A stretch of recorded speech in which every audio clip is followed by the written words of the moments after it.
No próximo capítulo da novela Vale Tudo, Celina propõe a Raquel e a Poliana uma sociedade fantasma na Paladar com o intuito de manter Odete Roitman completamente alheia à transação. A Odete jamais pode saber que eu estou envolvida. Assumo tudo no papel, mas a alma do negócio vai ser de vocês, explica Celina em tom firme, enquanto entrega as primeiras projeções financeiras. Raquel, mesmo desconfiada, aceita ouvir. Poliana, mais impulsivo, vibra com a ideia. É a chance da gente virar esse jogo. Enquanto isso, na Tomorrow, Solange tenta manter a compostura durante a reunião com Renato, mas não consegue esconder certo incômodo ao notar Afonso observando tudo de longe, ao lado de Marco Aurélio. Por que ele veio aqui hoje? Pensa, mordendo o lábio. A tensão aumenta quando Afonso se aproxima para cumprimentá-la. Você está linda como sempre, Sol. Ele sussurra. Ela sorri de lado, mas desvia o olhar. Em outro ponto da cidade, Odete estranha o fato de Raquel estar ligando para Celina. Desde quando essas duas são tão íntimas? Questiona, cruzando os braços. Celina, hábil em suas mentiras, disfarça e diz que Raquel apenas ligou para agradecer um antigo favor. Ela está montando um novo projeto e queria minha opinião sobre o mercado de alimentos. Mente, com naturalidade. Antes de continuar, clique no botão de gostei, se inscreva no canal e comente de qual cidade você assiste a novela. Enquanto isso, a doutora Ana demonstra preocupação com a evolução do tratamento de Heleninha. Ela ainda está oscilando muito. Uma hora quer se curar, outra recai. Precisamos agir antes que ela afunde de vez, diz a médica ao conversar com Ivan. Raquel, após refletir, aceita as justificativas de Celina e decide oficializar a sociedade para a compra da Paladar. Bartolomeu, por sua vez, estranha ao encontrar documentos sigilosos da contabilidade da TCA nas mãos de Leila e passa a investigá-la. A tensão explode quando Celina revela a Odete o real motivo do saque vultoso que fez. Foi para investir na Paladar com Raquel Axioli.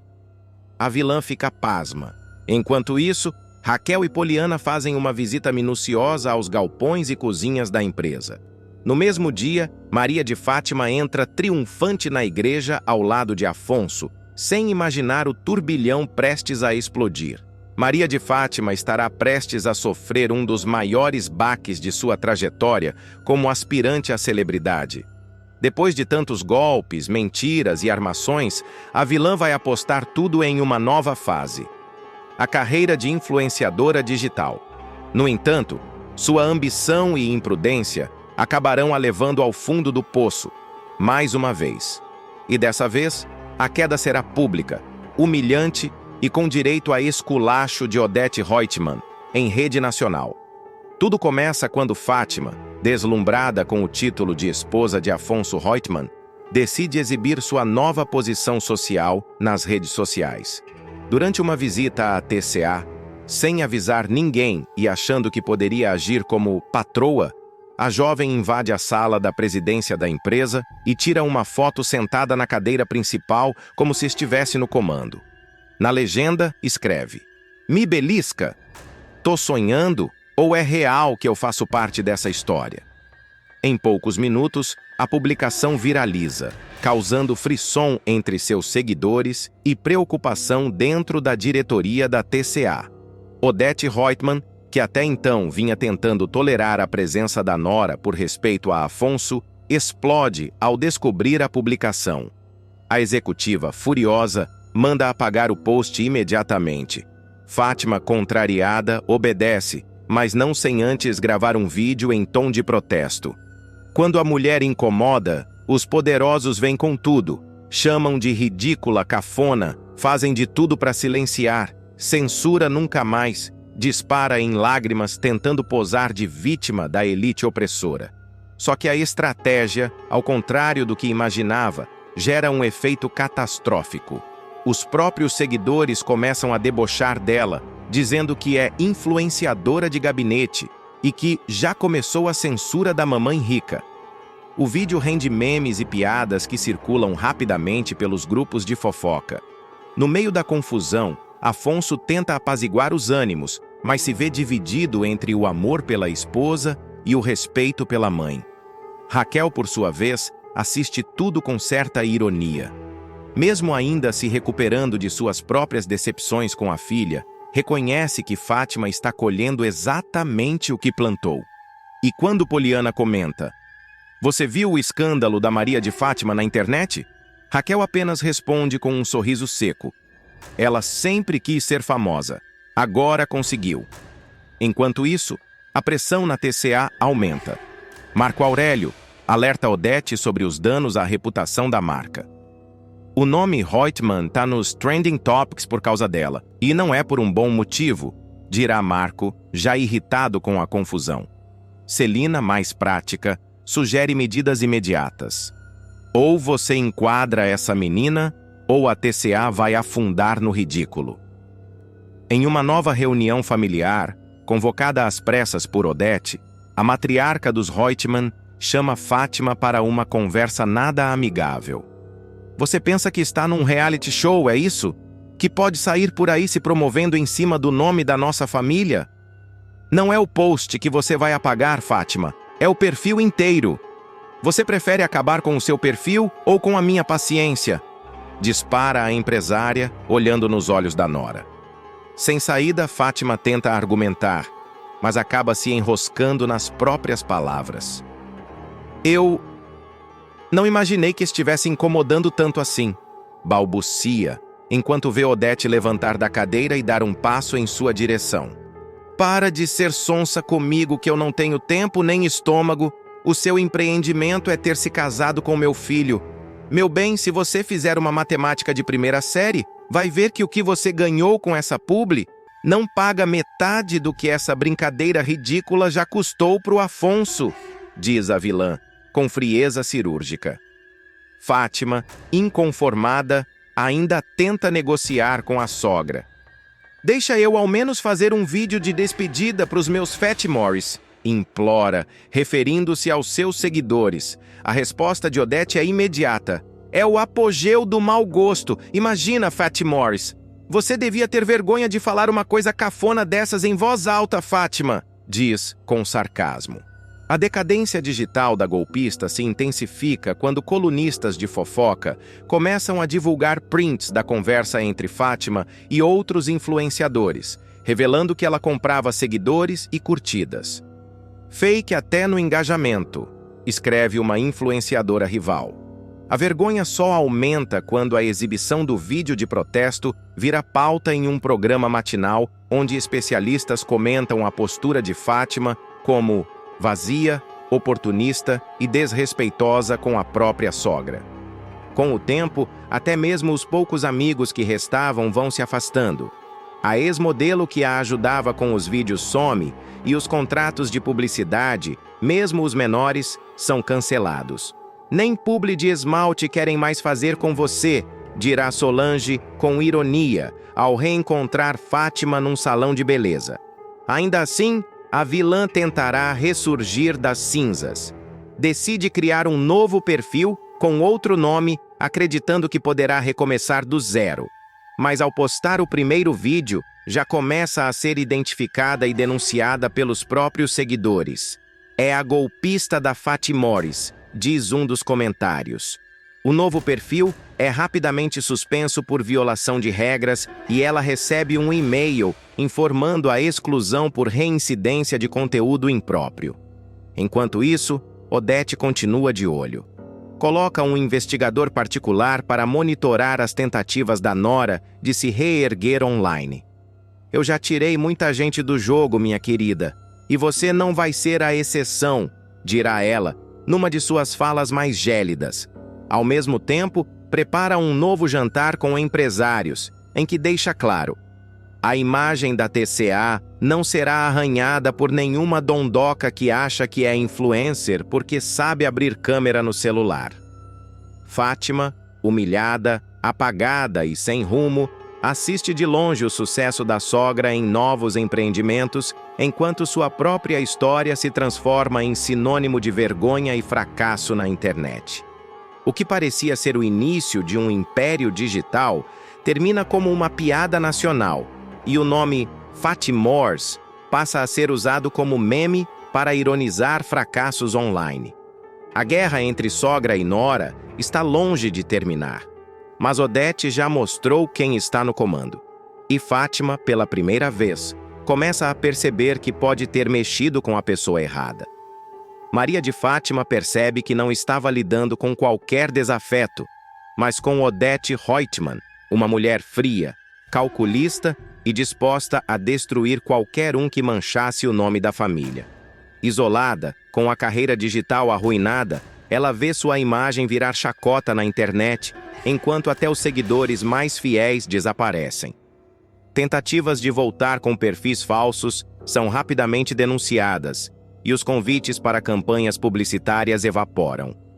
Restará à golpista encarar um novo tipo de fama, a da vergonha pública, do fracasso estampado em cada meme, em cada comentário cruel, em cada silêncio de Afonso, e assim sua tão sonhada ascensão termina, com um simples clique em excluir conta. Decepcionado com Heleninha, Tiago começa a beber e vira pinguço. Hoje eu vou beber essa garrafa toda. Um novo e doloroso ciclo de autodestruição terá início, desta vez envolvendo Tiago, o jovem neto de Odete Reutemann, que acabará imitando o comportamento da própria mãe, Heleninha. Depois de anos convivendo com a figura materna envolta em escândalos por causa do álcool, Tiago chegará ao limite. O que deveria ser mais uma noite tranquila entre amigos se transformará em uma cena digna de tragédia. Ao retornar para casa, o rapaz se deparará com a mãe completamente embriagada, cambaleando pelas ruas, abraçada a uma garrafa de uísque e alimentando um cachorro de rua com pedaços de pão molhado em bebida. A cena o deixará em choque. "Mãe, o que você está fazendo aqui?" perguntará ele, estupefato. Heleninha, com a voz arrastada e os olhos marejados, tentará justificar sua presença ali com frases desconexas. Eu só queria dar um passeio, ver as estrelas", murmura ela, tropeçando na calçada. Tiago não conterá a revolta. "Não é possível, mãe.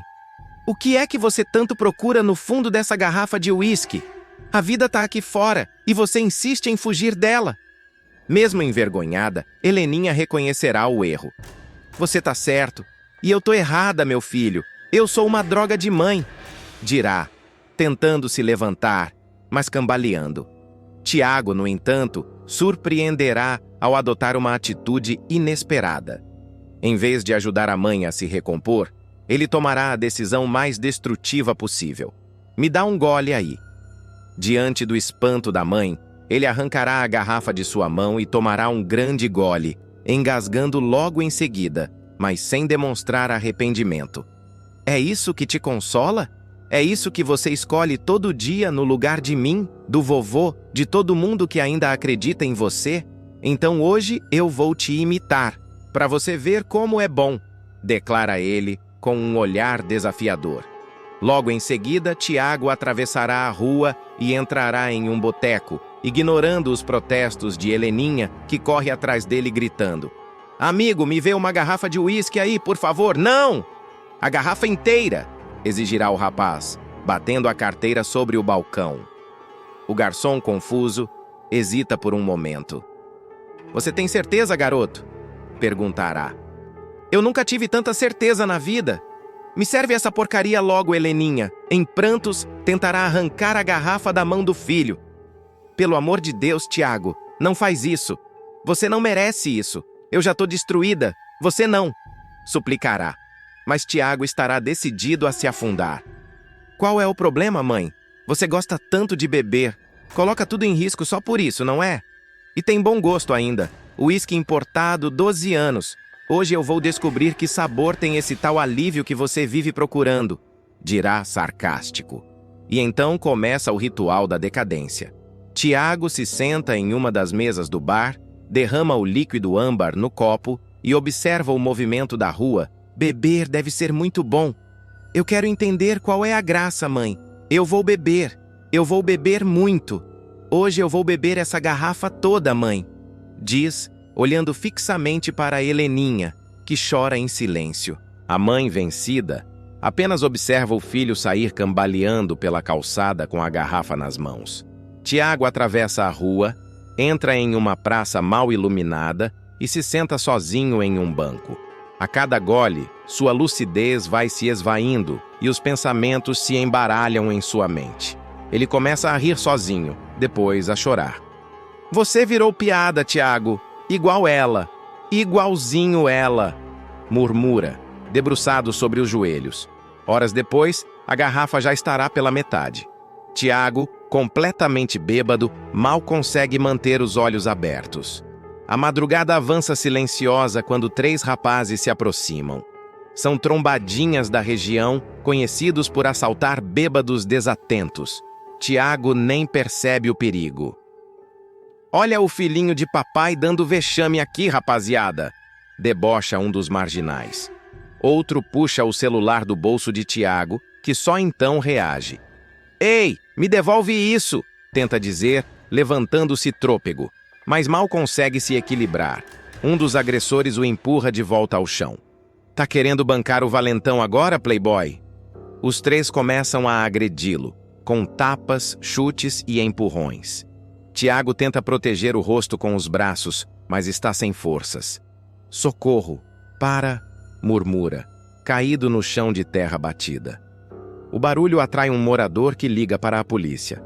Em poucos minutos, uma viatura se aproxima com a sirene ligada.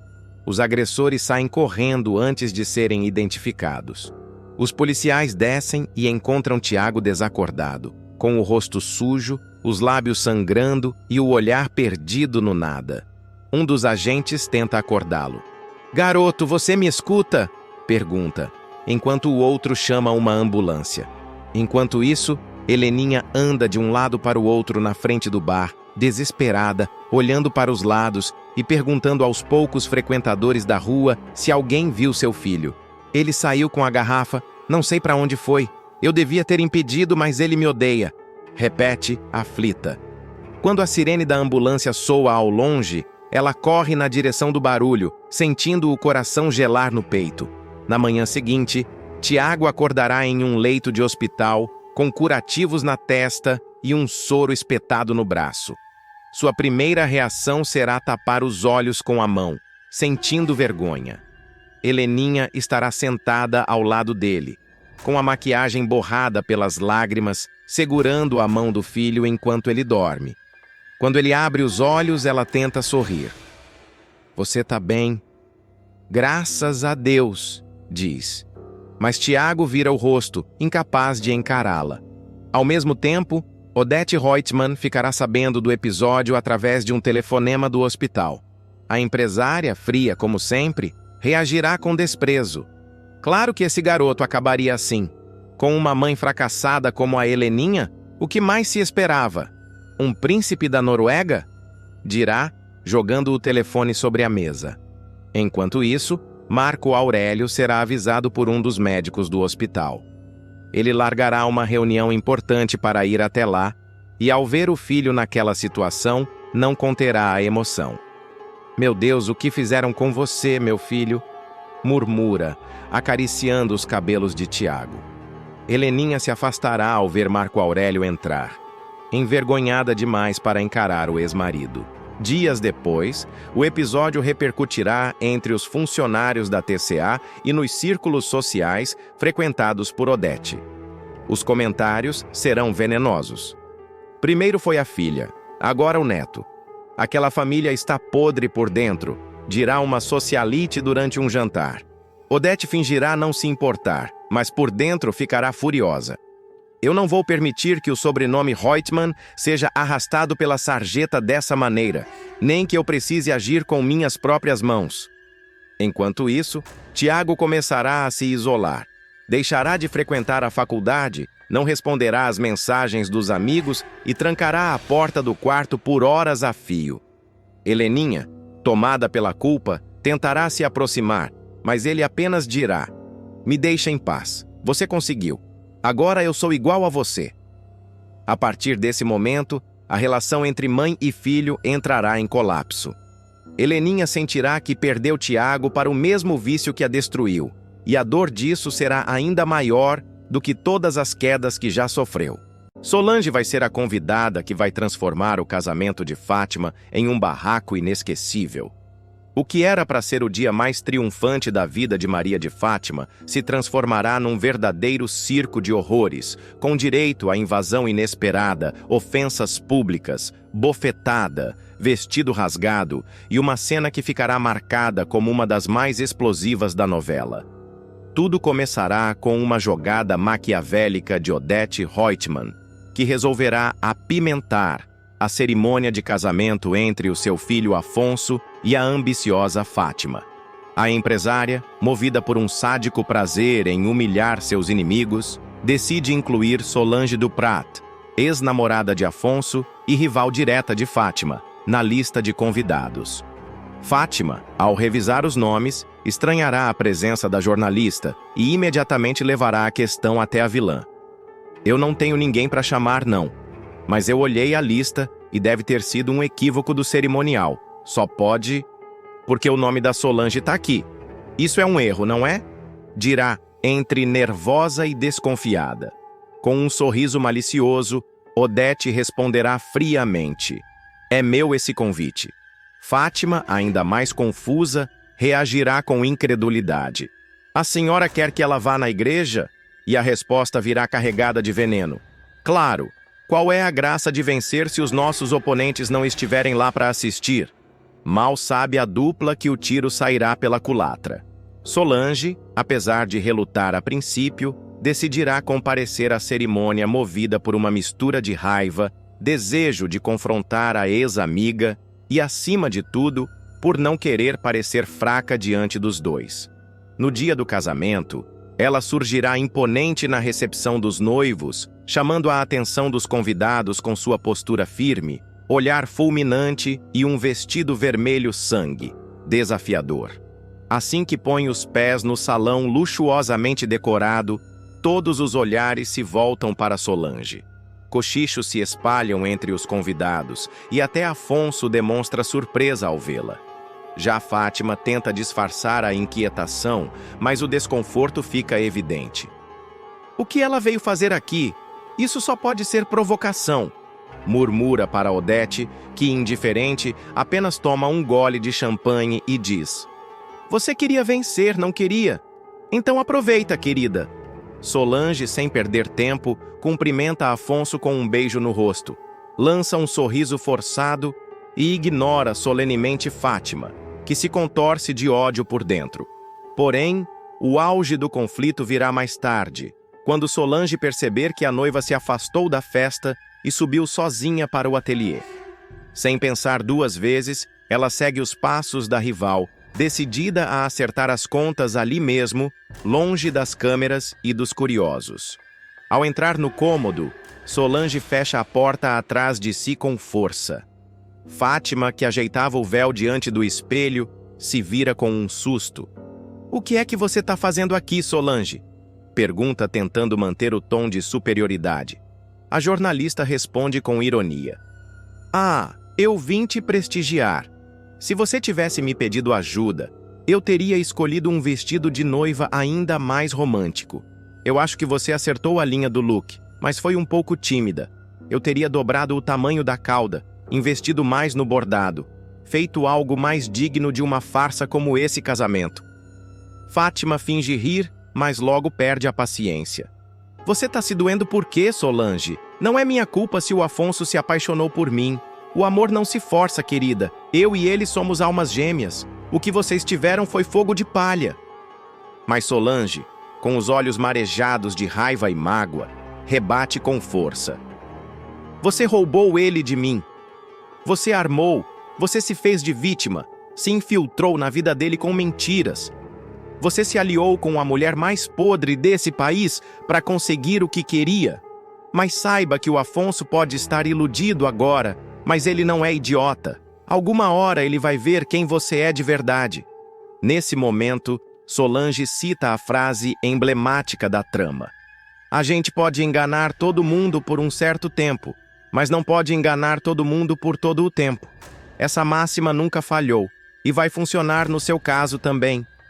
Fátima, provocadora, dá um passo à frente e dispara. Aceita que dói menos, Solange. Eu e o Afonso estamos felizes juntos. Você tem que ver como ele me beija, como ele diz que me ama. Na boa, me deixa ser feliz e vai bater seu ponto de operária padrão. Vai.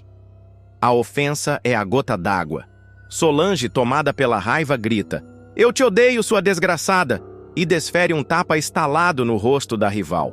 Fátima cambaleia e cai no chão, fazendo cena e berrando por ajuda. "Socorro! Socorro! Essa louca me agrediu!" grita teatralmente, atraindo a atenção de todos os convidados da festa, que começam a subir curiosos. Enquanto isso, Solange se aproxima novamente impiedosa. "Isso é o que você merece, sua vaca!" E ainda dá um puxão no véu de Fátima, arrancando-o com força. O objeto rasga e fica pendurado em sua mão, como um troféu de uma guerra particular vencida. Logo, Odete sobe as escadas acompanhada de Celina, Afonso e alguns seguranças. Ao ver a noiva jogada no chão, a matriarca da TCA finge espanto. "O que está acontecendo aqui? Isso é um escândalo!" diz, segurando o braço de Fátima. Afonso corre para ajudá-la, enquanto Celina encara a cena com olhos arregalados e um sorriso contido. "Você ainda vai me agradecer por isso, Afonso", diz Solange, antes de sair andando, altiva, deixando todos atônitos. A notícia do barraco se espalha como pólvora. Convidados cochicham. Jornalistas tentam invadir o local e o que era para ser uma celebração se transforma em manchete. Mas o dano já estará feito. As primeiras fotos do tapa e da noiva caída circulam em grupos de jornalistas e logo a história vira assunto nos jornais e revistas. Barraco no altar, rival invade casamento e agride noiva, estampa a manchete de um tabloide.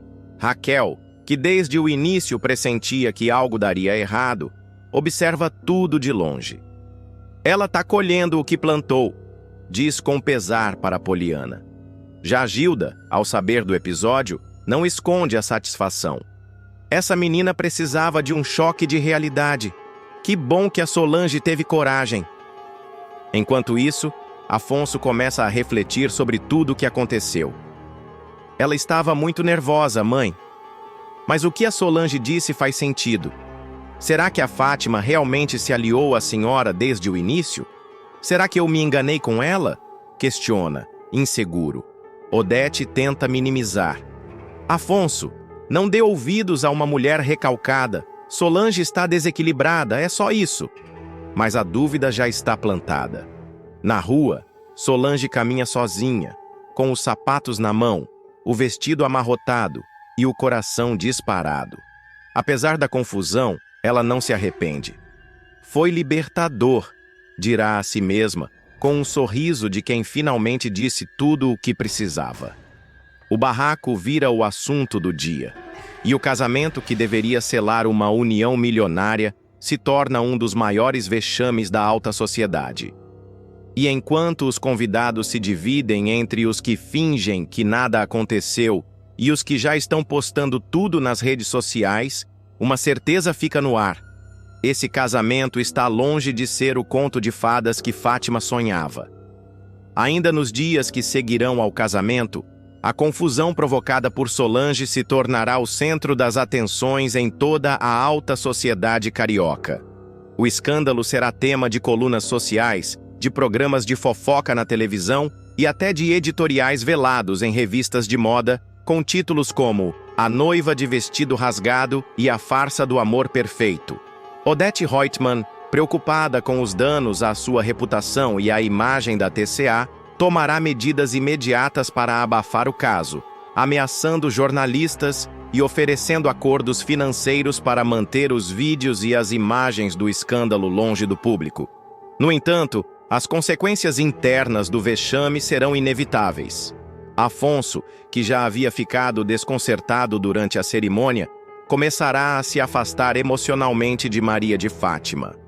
O jovem passará a ter sonhos estranhos com Solange, reviverá momentos do antigo relacionamento e se pegará pensando se tomou a decisão certa ao se casar com uma mulher que sempre esteve envolvida em tantas intrigas.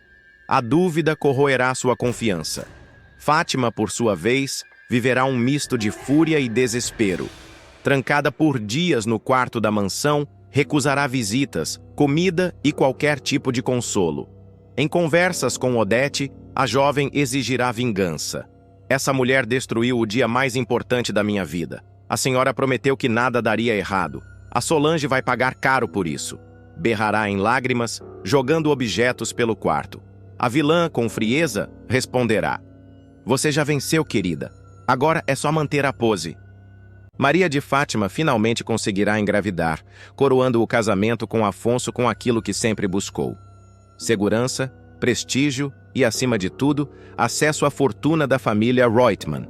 Desde o momento em que conseguiu laçar o herdeiro, a moça vinha cultivando o sonho de garantir sua posição na elite carioca, não apenas como esposa de um milionário, mas também como mãe do futuro sucessor de um império. A gravidez, cuidadosamente anunciada com dramaticidade, lágrimas e direito a café da manhã especial na mansão, será vista por muitos como a vitória definitiva da ex-feirante que renegou suas origens. Porém, o castelo começará a ruir com a visita inesperada de Celina. A tia de Afonso, mulher refinada e de fala contida, surgirá na porta da mansão com um envelope nas mãos e um olhar gélido. Fátima, sempre arrogante, sequer imaginará o conteúdo explosivo que virá a seguir. "Você está com uma sorte desgraçada, minha filha. Engravidar logo agora, não é?" Fátima, desconfiada, tentará se manter firme. "O que a senhora quer insinuar com isso? A minha gravidez é uma bênção. O Afonso vai ser pai, e não poderia estar mais feliz." Mas a madame não perderá tempo com rodeios. Em um tom seco, deixará cair a bomba. "Eu tenho certeza que esse bebê não é um Reutemann. O meu sobrinho teve cachumba aos 8 anos. O Afonso é estéril." O silêncio cortante tomará conta do ambiente. Fátima ficará pálida, tentando entender se aquilo era uma provocação, uma mentira ou uma tentativa desesperada de afastá-la do dinheiro da família. "Não é possível. Isso não pode ser verdade. Você está mentindo, Celina", rebaterá, com a voz oscilando entre o pânico e a incredulidade. Mas Celina manterá a calma, abrirá o envelope e mostrará um exame médico antigo, datado da adolescência de Afonso, em que constava claramente a infertilidade dele, como consequência da inflamação testicular provocada pela doença. "Pode ler. Está aí. Nenhuma mulher engravidaria dele, nunca. É uma condição permanente, segundo os médicos." O chão sumirá sob os pés de Fátima. Ela, que sempre soube manipular, mentir e sair por cima, estará diante de uma armadilha que jamais imaginou: a verdade biológica. Por mais que tentasse manter a pose, a expressão de choque denunciará o medo. O que Celina fará com essa informação? Contará a Afonso? Divulgará para a imprensa? Ou usará para barganhar algo ainda maior? "Você está blefando. O Afonso nunca me contou isso, nunca falou nada." Tentará argumentar. Mas Celina retrucará com precisão: "Claro que não contou. Porque não quer acreditar. Porque isso o afeta como homem. Mas ele sabe. E eu também. E agora, você também sabe. E sabe o que isso significa, não sabe?" "Eu quero que você peça o divórcio", exigirá a tia, sem alterar o tom de voz. Fátima, devastada por dentro, engolirá seco. O plano inteiro estava prestes a desmoronar. O bebê, que ela usava como trunfo, agora se tornava prova de traição. O jogo virou, e ela sabia disso. Tentando reverter a situação, a golpista vai recorrer à sua melhor arma: a lábia. "Olha, dona Celina, a gente pode conversar. Faltam poucos meses para eu completar 2 anos de casada. 2 anos! O tempo mínimo para eu ter direito à pensão, à divisão de bens, aos euros da cláusula nupcial. A senhora entende isso, né? Eu não vou sair desse casamento de mãos abanando. Isso não é justo!" suplicará, misturando arrogância com desespero. Celina, no entanto, não se deixará enganar. Justo, justo seria você sair daqui algemada por tudo o que já fez com essa família. Você acha que me engana, garota? Desde o início eu sabia quem você era, mas resolvi dar o benefício da dúvida. Tolice minha. Ela se levantará da poltrona com ares de superioridade e, com o envelope em mãos, deixará claro que aquilo era só o começo. Ou você some da vida do meu sobrinho, ou eu mostro esse exame para ele. E mais, coloco um detetive atrás desse suposto pai da criança. Vamos ver o que encontramos. A partir daí, Fátima entrará em colapso. Correrá para o quarto, trancará a porta e começará a se debater sozinha, olhando para o espelho como quem vê seu reinado ruir. A gravidez, que deveria ser a garantia de sua ascensão definitiva, se tornava a maior ameaça de sua vida. Quem seria o pai da criança? César? Sardinha? Um segurança da boate? A incerteza a corroía, pois nem ela mesma sabia ao certo. Nas semanas seguintes, a tensão entre ela e Afonso aumentará. O marido, sem desconfiar da traição, se mostrará encantado com a ideia de ser pai. Começará a fazer planos, comprar roupinhas, escolher nomes, e cada gesto amoroso será uma tortura para Fátima, que terá que fingir cada reação, cada lágrima de emoção. Celina, por sua vez, manterá a vigilância constante. Mandará investigar os passos da rival, acompanhar as consultas médicas, verificar o tipo sanguíneo do feto. Qualquer pista que a ajude a provar que o bebê não é da família. Enquanto isso, Fátima buscará meios de contornar a crise. Tentará seduzir novamente César, ameaçar pessoas do passado e até cogitar trocar o exame de DNA no futuro. Ao mesmo tempo, pensará em fugir, abortar ou até acusar alguém injustamente. Qualquer coisa para manter o status. Esse filho vai nascer com o nome Reutemann. Nem que eu tenha que passar por cima de todo mundo para isso, prometerá a si mesma, num momento de raiva diante do espelho. Mas quanto mais ela se esforçar para esconder a verdade, mais pistas surgirão. Um ultrassom revelará que a idade gestacional não bate. Um ex-amante do passado ressurgirá, com mensagens comprometedoras. E a desconfiança começará a se espalhar como fogo. Afonso, até então cego de amor, ouvirá rumores no clube, será abordado por jornalistas, receberá bilhetes anônimos. Até mesmo Odete Reutemann tomará conhecimento do escândalo prestes a explodir e se divertirá com a situação. Uma golpista sendo desmascarada por outra. Isso é o retrato perfeito do que é essa gente. Comentará debochada ao ler um dossiê que sua assistente terá montado sobre a gravidez de Fátima. E como sempre, Odete usará a bomba a seu favor. A pressão será insuportável. Fátima passará a ter crises de ansiedade, suores frios e pesadelos constantes. Nas ruas, começará a desconfiar de tudo e de todos. Qualquer pessoa que a encarar por mais de 3 segundos será para ela um potencial informante de Celina. Chegará ao ponto de revirar o próprio quarto à procura de escutas ou câmeras escondidas. Essa velha quer me destruir. Quer me ver arruinada. Mas eu não vou deixar, repetirá para si mesma, entre soluços e promessas de vingança. Afonso, por outro lado, continuará envolvido com o encantamento da paternidade.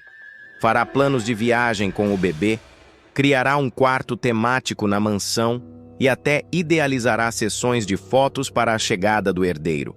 Fátima, cada vez mais encurralada, começará a desenvolver gestos obsessivos, esconder ultrassons, fingir sintomas, evitar exames mais precisos e manipular médicos. Chegará a pagar um técnico para alterar digitalmente imagens do feto, tudo para sustentar a farsa. Enquanto isso, César reaparecerá em sua vida com cobranças. O modelo, desconfiado de ser o verdadeiro pai da criança, começará a pressionar Fátima por respostas. Você acha mesmo que vai me usar e depois me apagar da história? Eu tenho o direito de saber se esse filho é meu, exigirá. Ela, acuada, tentará despistá-lo com promessas vazias e ameaças. Se você abrir a boca, César, eu te destruo. Ninguém vai acreditar num modelo falido. Mas o rapaz não se intimidará. Cansado de ser manipulado, ele começará a juntar provas contra a ex-amante. Mensagens antigas, fotos comprometedoras e até recibos de encontros durante o período fértil. Se ela quiser guerra, vai ter. Mas dessa vez não sou eu quem vai sair perdendo, dirá ele a um amigo antes de buscar um advogado.